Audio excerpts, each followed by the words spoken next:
शिक्षा एवं संस्कार के इस YouTube चैनल में आप सबका स्वागत है। आज सामान्य ज्ञान के अंतर्गत हम भारतीय राज्य व्यवस्था एवं शासन का भारत के जो संवैधानिक विकास के परिप्रेक्ष्य में अध्ययन करेंगे और इसके संबंधित कुछ बहुविकल्पी प्रश्नों का अभ्यास करेंगे। भारत का संवैधानिक विकास अंग्रेज ईस्ट इंडिया कंपनी की स्थापना के साथ ही प्रारंभ हो जाता है। जब 1600 ईस्वी में अंग्रेज ईस्ट इंडिया कंपनी ने महारानी एलिजाबेथ से भारत में व्यापार की आज्ञा प्राप्त की थी, तब से लेकर 1857 ईस्वी की क्रांति तक ईस्ट इंडिया कंपनी ने भारत में शासन किया और 1857 के प्रथम स्वतंत्रता संग्राम के बाद भारत का शासन कंपनी के हाथों से छीनकर ब्रिटिश सरकार को सौंप दिया गया था। तो इसलिए भारत का जो संवैधानिक विकास हुआ उसे भी दो चरणों में समझा जाता है। पहला हिस्सा जिसका विकास ईस्ट इंडिया कंपनी के शासन के अधीन हुआ और दूसरा भाग ब्रिटेन की सरकार के शासन के अंतर्गत जो कि 1857 की क्रांति के बाद हुआ। इन दोनों ही काल में विभिन्न अधिनियमों के माध्यम से भारत की शासन व्यवस्था निरंतर परिवर्तित होती रही और इनसे संबंधित कुछ महत्वपूर्ण प्रश्नों का हम इस वीडियो में अध्ययन करेंगे। तो पहला प्रश्न, किस अधिनियम के द्वारा बंगाल के गवर्नर को बंगाल का गवर्नर जनरल नाम दिया गया? 1773 का रेगुलेटिंग एक्ट, 1784 का पिट्स इंडिया एक्ट, 1833 का चार्टर एक्ट और 1853 का चार्टर एक्ट। इसका सही उत्तर है 1773 का रेगुलेटिंग एक्ट। इसके द्वारा बंगाल के गवर्नर को बंगाल का गवर्नर जनरल बना दिया गया था। अगला प्रश्न, बंगाल के प्रथम गवर्नर जनरल कौन थे? इसके विकल्प हैं Lord Canning, Lord Minto, Lord Chelmsford और लॉर्ड वारेन हेस्टिंग। तो जो 1773 का रेगुलेटिंग एक्ट था उसके द्वारा प्रथम जो गवर्नर जनरल बने थे भारत के, उसे लॉर्ड वारेन हेस्टिंग को बनाया गया था। अगला प्रश्न, किस अधिनियम के द्वारा कलकत्ता में सन 1774 में एक उच्चतम न्यायालय की स्थापना की गई? इसके विकल्प हैं 1773 का रेगुलेटिंग एक्ट, 1784 का पिट्स इंडिया एक्ट, 1833 का चार्टर एक्ट और 1853 का चार्टर एक्ट। इसका सही उत्तर है 1773 का रेगुलेटिंग एक्ट, जिसके अंतर्गत कलकत्ता में एक उच्चतम न्यायालय की सर्वप्रथम स्थापना की गई थी। अगला प्रश्न, कलकत्ता उच्चतम न्यायालय के प्रथम मुख्य न्यायाधीश कौन थे? इसके विकल्प हैं sir Chambers, sir Hyde, sir Elijah Impey और सर लिमेंस्टर। इसका सही उत्तर है सर एलिजा इम्पे, जो कलकत्ता उच्चतम न्यायालय के प्रथम मुख्य न्यायाधीश थे। अगला प्रश्न, किस अधिनियम के द्वारा कंपनी के कर्मचारियों को निजी व्यापार और भारतीय लोगों से उपहार एवं रिश्वत लेने पर प्रतिबंध लगा दिया गया था? इसके विकल्प हैं 1773 का रेगुलेटिंग एक्ट, 1784 का पिट्स इंडिया एक्ट, 1833 का चार्टर एक्ट और 1853 का चार्टर एक्ट। इसका सही उत्तर है 1773 का रेगुलेटिंग एक्ट, जिसके द्वारा कंपनी के कर्मचारियों को निजी व्यापार और भारतीय लोगों से उपहार एवं रिश्वत लेने पर प्रतिबंध लगाया गया था। अगला प्रश्न, किस अधिनियम को एक्ट ऑफ सेटलमेंट कहा जाता है? इसके विकल्प हैं 1773 का एक्ट, 1781 का एक्ट, 1784 का एक्ट और 1833 का एक्ट। इसका सही उत्तर है 1781 का एक्ट, जिसे एक्ट ऑफ सेटलमेंट कहा जाता है। अगला प्रश्न, किस अधिनियम के द्वारा कंपनी के राजनीतिक और वाणिज्यिक कार्यों को अलग अलग किया गया? इसके विकल्प हैं 1773 का रेगुलेटिंग एक्ट, 1784 का पिट्स इंडिया एक्ट, 1833 का चार्टर एक्ट और 1853 का चार्टर एक्ट। इसका सही उत्तर है 1784 का पिट्स इंडिया एक्ट, जिसके द्वारा पहली बार यह प्रयास किया गया कि कंपनी की राजनीतिक और वाणिज्यिक गतिविधियों को अलग अलग प्रकार से देखा जाए। अगला प्रश्न है, किस अधिनियम के द्वारा निदेशक मंडल, बोर्ड ऑफ डायरेक्टर और नियंत्रण मंडल, बोर्ड ऑफ कंट्रोल का गठन किया गया था? सही विकल्प, इसके विकल्प हैं 1773 का रेगुलेटिंग एक्ट, 1784 का पिट्स इंडिया एक्ट, 1833 का चार्टर एक्ट और 1853 का चार्टर एक्ट। इसका सही उत्तर है 1784 का पिट्स इंडिया एक्ट, जिसके द्वारा कंपनी के बोर्ड ऑफ डायरेक्टर्स और बोर्ड ऑफ कंट्रोल का गठन किया गया था। प्रश्न अगला, किस अधिनियम के द्वारा सर्वप्रथम भारत में कंपनी के अधीन क्षेत्र को ब्रिटिश आधिपत्य का क्षेत्र कहा गया? विकल्प हैं 1773 का रेगुलेटिंग एक्ट, 1784 का पिट्स इंडिया एक्ट, 1833 का चार्टर एक्ट और 1853 का चार्टर एक्ट।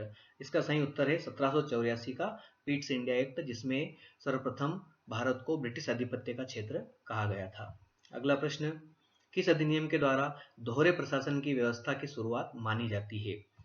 विकल्प हैं 1773 का रेगुलेटिंग एक्ट, 1784 का पिट्स इंडिया एक्ट, 1833 का चार्टर एक्ट, 1853 का चार्टर एक्ट। इसका सही उत्तर है 1784 का पिट्स इंडिया एक्ट, जिसके द्वारा दोहरे प्रशासन अर्थात व्यापारिक एवं राजनीतिक कार्यों को अलग अलग करने का प्रयास बोर्ड ऑफ कंट्रोल और बोर्ड ऑफ काउंसिल के गठन के द्वारा किया गया था। अगला प्रश्न, महारानी विक्टोरिया को भारत की साम्राज्ञी कब घोषित किया गया?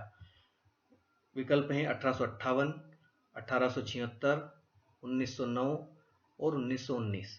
इसका सही उत्तर है 1876 में 28 अप्रैल 1876 को एक घोषणा के द्वारा महारानी विक्टोरिया को भारत की साम्राज्ञी घोषित कर दिया गया था। अगला प्रश्न, किस अधिनियम के द्वारा कंपनी के भारत के साथ व्यापार करने के एकाधिकार को छीन लिया गया, किंतु चीन के साथ व्यापार एवं पूर्वी देशों के साथ व्यापार के लिए 20 वर्षों का एकाधिकार प्रदान किया गया?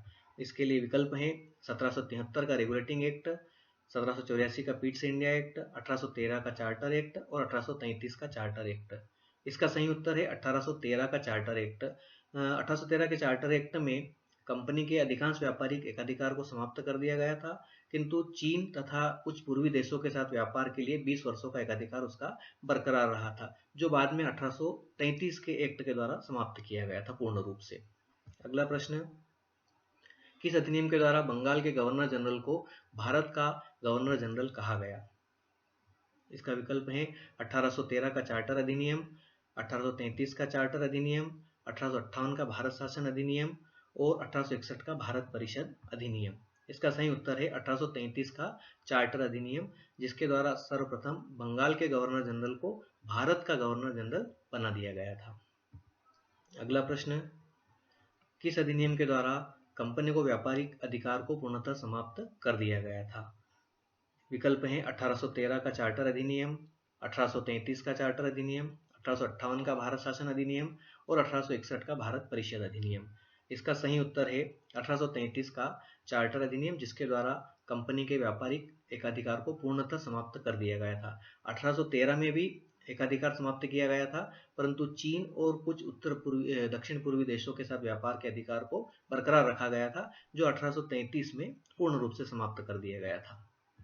अगला प्रश्न, भारत के प्रथम गवर्नर जनरल कौन थे? अ है Lord Canning, Lord Warren Hastings, Lord William Bentinck और लॉर्ड माउंटबेटन।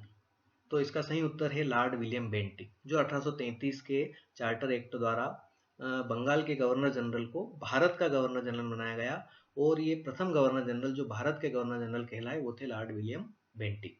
अगला प्रश्न, किस अधिनियम के द्वारा विधि आयोग के गठन की व्यवस्था की गई थी? 1813 का चार्टर अधिनियम, 1833 का चार्टर अधिनियम, 1858 का भारत शासन अधिनियम और 1861 का भारत परिषद अधिनियम। इसका सही उत्तर है 1833 का चार्टर अधिनियम, जिसके द्वारा एक विधि आयोग की स्थापना भारत में की गई थी। अगला प्रश्न, प्रथम विधि आयोग के अध्यक्ष कौन थे? इसके विकल्प हैं Lord Canning, Lord Warren Hastings, Lord William Bentinck और लॉर्ड मेकाले। इसका सही उत्तर है लॉर्ड मेकाले की अध्यक्षता में प्रथम विधि आयोग का गठन किया गया था, जिसका गठन 1833 के चार्टर अधिनियम के अंतर्गत किया गया था। अगला प्रश्न, किस अधिनियम के द्वारा अंग्रेज मिशनरियों को भारत में कार्य करने की अनुमति प्रदान की गई थी? इसके विकल्प हैं 1813 का चार्टर अधिनियम, 1833 का चार्टर अधिनियम, 1858 का भारत शासन अधिनियम और 1861 का भारत परिषद अधिनियम। इसका सही उत्तर है 1813 का चार्टर अधिनियम। इसके अंतर्गत अंग्रेज मिशनरियों को भारत में कार्य करने अर्थात धर्म प्रचार की अनुमति प्रदान कर दी गई थी 1813 में। अगला प्रश्न, किस अधिनियम के द्वारा गवर्नर जनरल की परिषद में विधि या कानूनी सदस्य की नियुक्ति का प्रावधान किया गया था? इसके विकल्प हैं 1813 का चार्टर अधिनियम, 1833 का चार्टर अधिनियम, 1858 का भारत शासन अधिनियम और 1861 का भारत परिषद अधिनियम। तो इसका सही उत्तर है 1833 का चार्टर अधिनियम, जिसके द्वारा गवर्नर जनरल की परिषद में एक विधि या कानूनी सदस्य की नियुक्ति का प्रावधान सर्वप्रथम किया गया था। अगला प्रश्न है, निम्न में से कौन सा 1853 के चार्टर अधिनियम का एक प्रमुख प्रावधान था? अ है सिविल सेवकों के चयन एवं भर्ती हेतु खुली प्रतियोगिता परीक्षाओं का व्यवस्था, भारत का शासन ब्रिटिश क्राउन के हाथों में जाना, प्रांतों में द्वैध शासन की व्यवस्था का प्रारंभ करना और केंद्र में द्वैध शासन व्यवस्था का प्रारंभ करना। इसका सही उत्तर है अ सिविल सेवकों के चयन एवं भर्ती हेतु खुली प्रतियोगी परीक्षाओं की व्यवस्था, जो सर्वप्रथम भारत में 1853 के चार्टर अधिनियम के द्वारा प्रावधान किया गया था इस संबंध में। तो ये भारत के संवैधानिक विकास से जुड़े कुछ प्रश्न आपके सामने, और अगले प्रश्नों और वीडियो के लिए चैनल को लाइक और सब्सक्राइब जरूर करें। आप सबका बहुत बहुत धन्यवाद।